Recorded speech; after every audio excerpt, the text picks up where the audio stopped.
So hey guys, Nasib here and welcome back to my YouTube channel and Facebook page Fokra Nasib. তো একটা কথা হলো কি, মাধ্যমিকে 3-4বার ইংরেজিতে ফেল করার পরেও যে এত সুন্দর ইংরেজি পারে, তাও আমার মধ্যে কোনো অহংকার নাই, বুঝলা? তো তোমার মনের মধ্যে একটা কোয়েশ্চেন আসতেই পারে যে তুমি মাধ্যমিকে 2-3বার ফেল করার পরও এত সুন্দর ইংরেজিতে কথা বলতে পারছো কি করে? তো ইয়ার একটা রহস্য হলো কি, এখন বুঝলা ভারতের থেকে অস্ট্রেলিয়াতে আড্ডাটা একটু বেশি হয়ে গেছে, ওর লাগে আমি ইংরেজিতে এত সুন্দর কথা বলতে পারছি।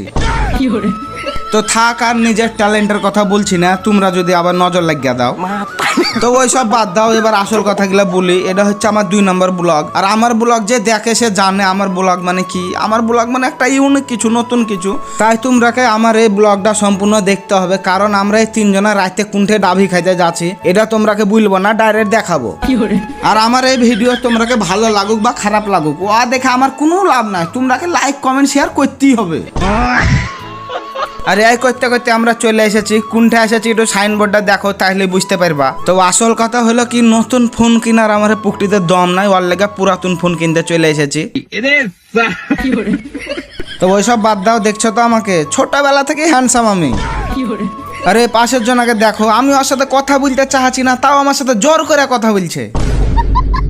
দে ওইসব বাদ দাও, দে বোন একটা আইফোন দেখাও। দেখো আইফোন 16টা দেখাচ্ছে। দেখো পাশের জন কি করছে, ওই মোবাইল হাতে ধরে আছে। বাপের জন্য কোনো আইফোন চালায়নি গো। এই দেখো দেখো, এই দেখো মোবাইল চালাতে পারছে না। এই দেখো দেখো এবার আমাকে দিয়ে দিল। তো তারপর আমি দেখনু মোবাইলটা কি অবস্থায় আছে, ব্যাটারি হেলথ দেখনু 100% আছে, মোটে 6 বার চার্জ করা হয়েছে।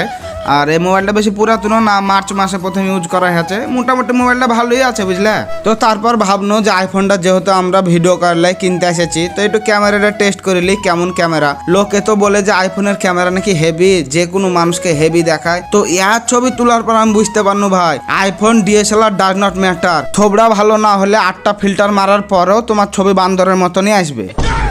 আর ভাই তোমরাকে একটা কথা বলি, যখন তোমার নিজের টাকায় তুমি নিজের স্বপ্ন পূরণ করতে যাবা না, তখন নিজের মধ্যে একটা আলাদাই ফিলিংস আসবে ভাই। এরকম আমরাও আইফোন কিনতে চলে গেছিল। তো তারপর দোকানদারকে বললো এই আইফোনটার দাম কত। তো দোকানদার এমন দাম বললো গো ভাই, ডাইরেক্ট চটি পরে অন্য দোকান চলে গেল।